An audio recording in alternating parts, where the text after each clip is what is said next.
What's up, guys? Well, I figured today I would do a video on what overclocks I was able to get with my 2080 Ti here. So, this is what I got. Got 100 on the clock, got the voltage up all the way, the power up all the way. Actually, no, the power's not up all the way. Let's fix that. Fly. There we go. Yeah, sometimes this program's a little finicky. I like Afterburner better, but I also like being able to monitor stuff like this. So, I don't know. I'm halfway tempted to just go back to Afterburner. Anyway, though, that's not the point of this video. I also got this hardware info 64 up, so can monitor temps and maximums and whatnot. I've had it idling for a little while, just to get, you know, baseline for idle temps. And I'd say idle is probably the 33. The idle's from 33 to 38 when it's just sitting on the desktop. But we'll leave that open. Just minimize that for now. And now let's see how our scores turned out. Also, I don't have my CPU overclocked as high as I did before. It started doing some really weird stuff. It was just my benchmarking overclock anyway. It's not like I was running it 24/7 that way, but it's going to be at pretty much 4.2 gigahertz instead of 4.275. But we're only really looking at the graphics score anyway, so let's see what we get.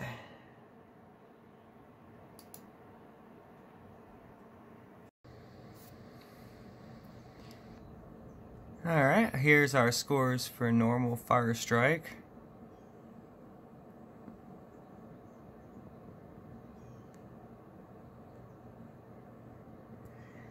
Okay, let's move on to the next test. So, here's the results of the Firestrike Extreme test. Still did pretty good. On to the next one. Well, here's the results of the Ultra test.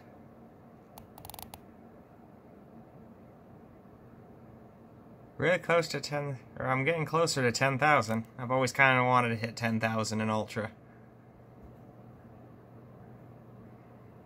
Maybe when those new AMD processors come out, I'll be able to. Because I do feel like that Ryzen holds it back ever so slightly in certain scenarios. But since I play an ultra-wide and pretty much crank all my games up to max, I don't think I get much bottlenecking in actual games. Anyway, though, on to the next test. So, here's the time spy results.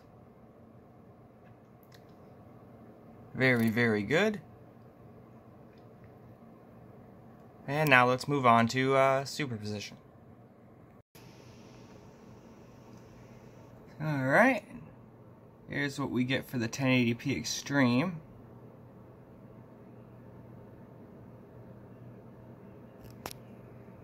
Alright, now we'll move on to the next one. Here are the results for 4K optimized.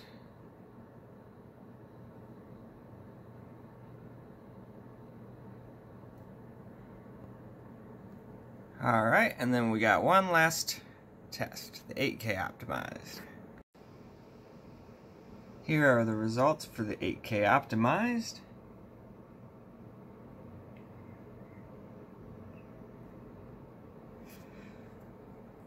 And that concludes all of the benchmarks.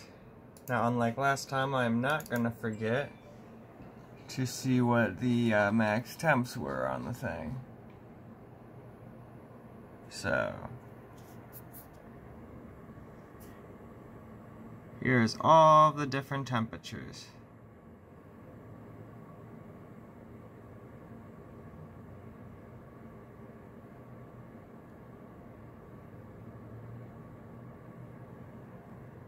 Stays pretty cold.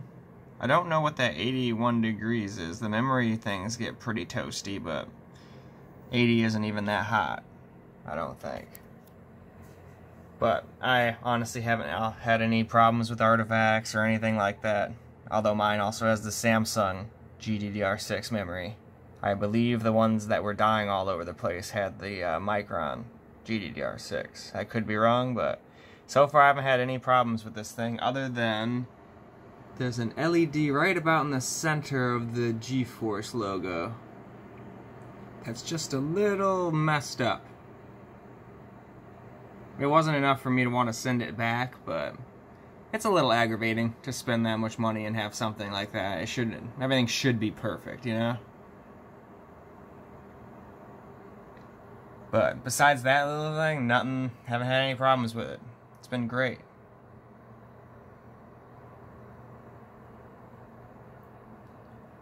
But so far this computer's pretty awesome. I'm kind of excited for AMD to release their new processors though. 2700X is nice and all, but I kind of want one of those new 3000 series chips. Anyway though, that'll about do it for this video. If you guys have any questions, obviously just feel free to drop a comment. And until the next video, peace out guys.